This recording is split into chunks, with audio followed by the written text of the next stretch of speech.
Alright everyone, welcome back to the channel. Today we're going to be talking about arguably the biggest story of the month, which is the tourist submersible viewing the RMS Titanic that went missing and possibly got destroyed during its descent. Well, not possibly, it did in fact get destroyed during its descent, and unfortunately everybody who was on board that submersible were all killed. Now before we go in depth, no pun intended, to what happened and the timeline of everything, I just want to let you guys know that my number one biggest fear out of everything in this universe of ours is Earth's oceans. The ocean is something that I am the most scared of on this planet, and you can't really blame me because I'm not alone here, since a lot of people are that way as well. Our ocean's deep depths, shrouded in mystery, it's dark, it's cold, you don't know what's really going on down there, and only 5% of our oceans have been mapped and documented.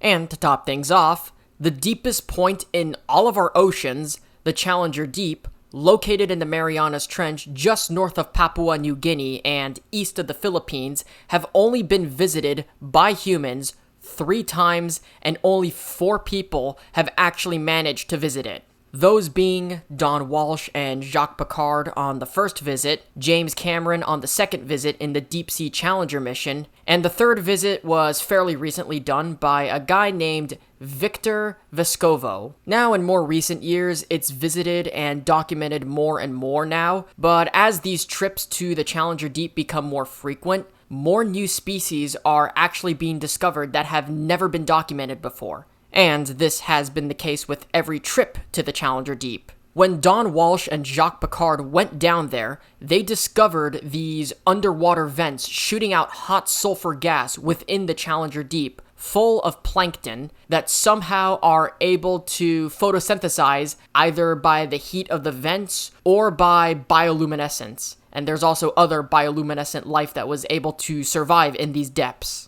You would think that because it's so dark and so cold and the pressure there is so immense, it would be impossible for life to live within the Challenger Deep, but between these 2 trips, including Cameron's Deep Sea Challenger, over 40 new species within these depths were discovered, including some plankton and other bioluminescence that were out there. And life can actually survive in these depths, and they have found ways to adapt in this exact environment, to stay warm, to not get crushed by the pressure there, and to even photosynthesize and consume without even the use of light and even air. This goes to show you how mysterious and scary our oceans are, but the Hadal Zone in our oceans, as it's been called, was only famously visited twice by 3 people over the course of 50 years, until more recently. So you can tell, when I first heard about this Titanic submersible story, this definitely was one of those true horror stories that kept me up at night, sleeping with one eye open,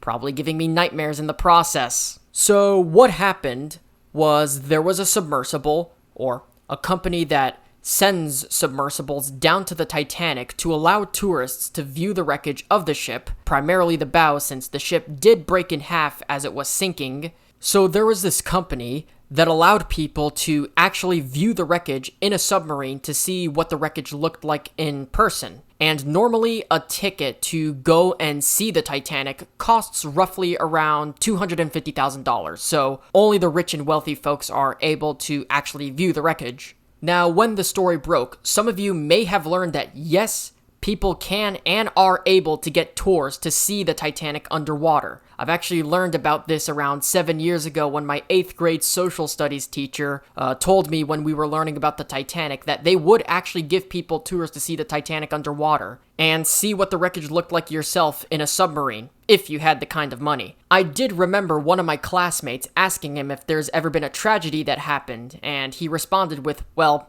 not that I know of yet. Nothing bad has happened with these tours yet. Sounds pretty ominous. That's something that was going to happen at some point. And unfortunately, something did happen. On the day after Father's Day, on Monday of this week, a small-sized submersible carrying 5 people, and this is a fairly small submarine, and about an hour and 45 minutes in its descent, The submersible completely lost all contact with the mothership that was supposedly monitoring the submarine as it was going under triggering a national and international search and rescue mission to locate the missing submarine. Now, of course, I was following the story as it was going on, keeping up to date with every single update as the story was going on, and this rescue mission lasted about 5 to 6 days. The initial thought was, if you don't know how the engineering of submarines work, usually when a submarine goes missing or gets stuck, sometimes it's able to hold like around 70 to 90 hours of oxygen while submerged underwater, so the search and rescue mission was essentially a race against the clock. The story of the submersible's disappearance immediately made national and international news as the rescue operation was taking place, especially of how big of a deal this was. It was pretty major. 5 lives were in jeopardy, 5 lives were put on the line and had a chance to be rescued. So they had 5 days to officially and actually locate the submarine and be able to rescue it and send it back into the surface before all the oxygen completely ran out. As this mission was going on the outside, I was optimistic, and most people who were following this story were optimistic that they were able to get this done because usually when you're in a submarine, depending on the size and capability, you have about like a certain period of time left before the oxygen completely runs out. Again, making this rescue mission a race against the clock. However, on the inside, I had my doubts. A lot of people, while they were following the story, were like, oh, they have like 70 hours left of oxygen. They got plenty of time. This is just a race against the clock. They can still be found. They're gonna be rescued. And some people, like myself in the inside, especially as the clock started to run out of time, I was like, yeah, there's no fucking way these guys are gonna be found alive. At this point, the oxygen may have depleted, or the submarine may have imploded and got destroyed,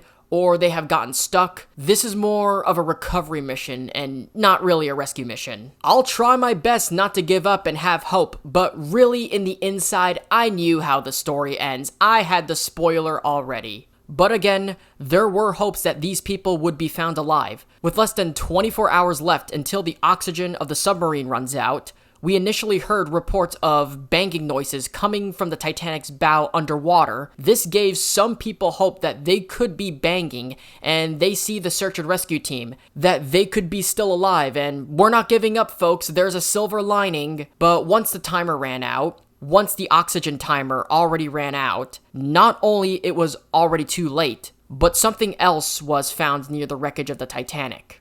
Good news was that the submarine was actually found. The bad news is that it's been completely and totally annihilated, with not a single trace of the people inside to be found, suggesting that the submersible has imploded during its descent into the ocean. So pretty much everybody on board all died. If you have seen what it looks like when a submarine implodes underwater, I'll have a video linked in the description down below to the Hydraulic Press channel where they put a model of a military submarine inside of a vacuum chamber full of water to simulate what it would look like for an underwater craft of some sort to implode underwater. And let me tell you, it's freaky. The whole thing literally broke apart, and there's this fucking big gaping hole that torn throughout the entire body of the submarine. And to scale, this was about a mile underwater. And under those depths, this, I would assume, massive military submarine was able to implode and be completely destroyed in nanoseconds. So I want you to picture what that would look like with that submarine, that size, nearly 10,000 feet underwater. This simulation was about a mile deep on a Titanian submarine. That size was able to be destroyed that quickly and that immensely. Imagine the size of that Oceangate submarine, twice as deep, and how it made its descent. Knowing how fast the simulation happened, what happened to that submarine would have happened a lot faster than a gunshot. That's fucking insane. So the silver lining, in my opinion, would be the fact that these people in that submersible didn't feel a single thing and didn't know what was going on as they were going down. And I knew that something must have happened to that submarine if it were to lose all forms of communication in that amount of time. During this rescue mission, I've already smelled a rat, because normally it takes like I don't know, 2 hours for a submersible to reach the depths of the Titanic, this small carbon fiber submersible lost connection to its mothership in only an hour and 45 minutes of its descent. That should tell you that this thing did not survive as it was going down. There is no way these people were able to be found, especially after watching that submarine implosion from the hydraulic press channel. Those people don't even have bodies anymore. They've essentially become chum, so you cannot recover any bodies because it's all chum. And the pressure underwater is just so much. When you're 10,000 feet deep, the pressure is already at the equivalent of you being on the planet Saturn. You would get crushed instantly if you were to be under these pressures. It is impossible for any human to actually survive in that heavy of a pressure when you're that deep in the ocean. So trying to recover any of the bodies would essentially be a waste of time. So, what went wrong? Well, pretty much everything. For starters, the size of the submersible and the materials it was made out of. The simulation from the HPC video was made out of titanium. The Oceangate Submarine, which is much smaller, is made mostly out of carbon fiber. Even though it is significantly more durable than steel, if you're really not careful with it, it can very easily break. And the submersible itself had a lot of engineering flaws. The Oceangate submersible didn't undergo any testing, at least that I know of, and a lot of experts were really cautioning a lot of these people who wanted to do this. I've heard that one of the passengers' relatives, who is this 19-year-old kid, didn't want to go on the submersible, but only chose to do so in honor of Father's Day. A lot of people who wanted to go on this trip, some of them did smell a rat and were second-guessing this trip as they were going on. And this has been a case with a lot of these trips, even before this implosion happened. James Cameron,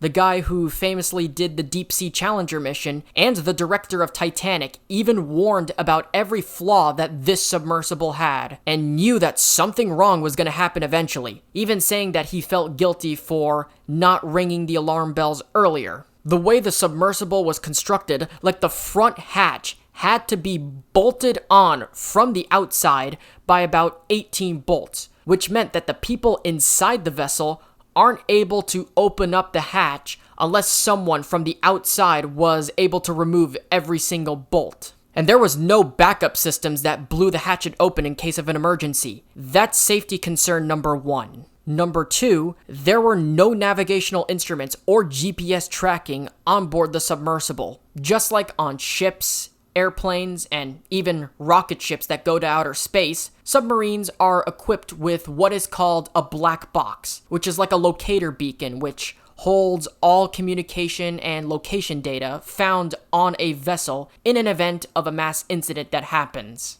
This submersible, the Oceangate Titan, did not have this, and it only relied on data provided on the surface mothership. There were stories going around in multiple trips to the Titanic of how the submersible constantly loses contact with its mothership each time it makes its descent. They were able to communicate with one another. It's just that there was no location data that was found within the Titan, and most of it was only relied on the data on the mothership. That in and of itself should already be a red flag. The way with how the Titan was designed, the lack of a black box, the lack of testing, and the lack of certain safety features, including an outside bolted hatchet, is a recipe for disaster. And Oceangate themselves even mentioned that the Titan was not certified by the DNV or any ship authority. The Titan did not go through enough tests, and if they did, they either failed or weren't rigorous enough. Another thing that was heavily memed by a lot of people is the fact of how the submarine was controlled. The Oceangate Titan was operated using a Logitech game controller, and there's no professional grade controls that are typically found on most submarines. Like, the goddamn thing was literally controlled by a fucking gaming controller, as if it was like a homemade submarine that was built on some random Joe's backyard. I literally cannot think of any submarine or any transportation vehicle, whether that be a rocket ship or an airplane, that is controlled with a fucking gaming controller. That's stupid. That's like saying, hey, you want to take a look at my new fighter jet that I made? It's just as fast as an F-14, and it can go all the way to space. Oh, cool, how does it work? Well, I just go into the cockpit, and you notice that there's no professional equipment that you find in a typical cockpit of an airplane or a jet. All the controls to this aircraft is all on this Xbox SCUF controller. I really cannot think of any individual who would want to fly on an airliner or a dirigible that is controlled with a gaming controller. It sounds cool on paper, but in actuality, it's dumb and potentially dangerous. The company CEO, Stockton Rush, was warned about all of these issues that this submarine, the Titan, had, and in response, pretty much fired every single engineer that told him that this was a bad idea, which is not a good look. And he was the one who was piloting the submarine, so he was one of the 5 that was killed in this sub-implosion. And I really hate to be that guy, but he may not have to deal with any lawsuits, but after what happened, consider it learning the hard way. All those goddamn issues that I have listed, this trip seriously was doomed from the get-go. And I do agree with James Cameron on this. Before sending this thing into the ocean, you should have spent additional years of engineering, building, and testing out the submersible before sending it out. Again, they haven't run enough rigorous tests on this thing, and if they did, they were all deemed failures. There were numerous, obvious flaws, especially with the way of how it was controlled using a goddamn fucking Logitech controller. Even if it did fail the initial tests, they still went on the trip anyway. My conclusion is that this was almost entirely preventable. If they had run the proper tests, if Stockton Rush actually managed not to fire anybody who doubted him, spent an extra half-decade fixing what's going wrong, actually putting the submarine to the test, and making an even better product that had little chance of any implosions, maybe built it with better materials and constructed it a lot better instead of being a homemade piece of junk, these 5 deaths, including his own, would be avoided. So, I hate to say this, but he kind of learned the hard way. This was avoidable. Easily avoidable. I wouldn't at all be surprised if we see any lawsuits by the families after this. And if they still continue advertising trips to the Titanic, there is no way people are gonna choose them after what happened. At that point, they'd rather see a 1-to-1 replica in a museum than to go see the actual one in person after that. After what happened to those people, I'd say the majority of the populace are gonna be a lot more smarter now, and know better, including the rich ones. I still think the rich ones will actually think twice and reconsider taking a trip to the depths of the ocean, especially if it's by Oceangate. This story really did make people afraid of the ocean more reasons to be terrified of the ocean. I know I've stated multiple times that this was a preventable situation, but that's not going to change the thalassophobes' minds to see the Challenger Deep or any deep-sea shipwreck in a submersible. Please don't ever put me on a submersible. I'm already fucking terrified enough being on a boat in the middle of the North Atlantic. Yes, cruises are fun, and I would like to volunteer on a US Navy ship if I ever get the chance. If they offer those, that would actually be pretty fun. But don't put me in a submarine. But, you know, like to hear your ideas as I always end the conversation down to you. Maybe we'll get a few engineering experts who can tell us more of what really went wrong with the Oceangate Titan. Whatever flaw did I miss that caused this implosion to happen? What should they have done differently? Does this story make you afraid of the ocean or submarines in general? As always, I end the conversation down to you, so leave all your thoughts down below. And with that being said, thank you guys so much for watching. If you guys enjoyed, be sure to hit that like button down below. And if you're new around here, be sure to subscribe to the channel and ring the little notification bell. Be sure to follow me on all my social medias, links are in the description below. Share this video around with your friends, families, boyfriends, girlfriends, enemy, whomever. Definitely helps me out a lot, helps the video grow, and helps grow the channel if you share this video with whomever you know. But anyways, guys, like, subscribe, ring notifications, and until then, take care, talk soon, and I'll see you guys in the next one. Peace.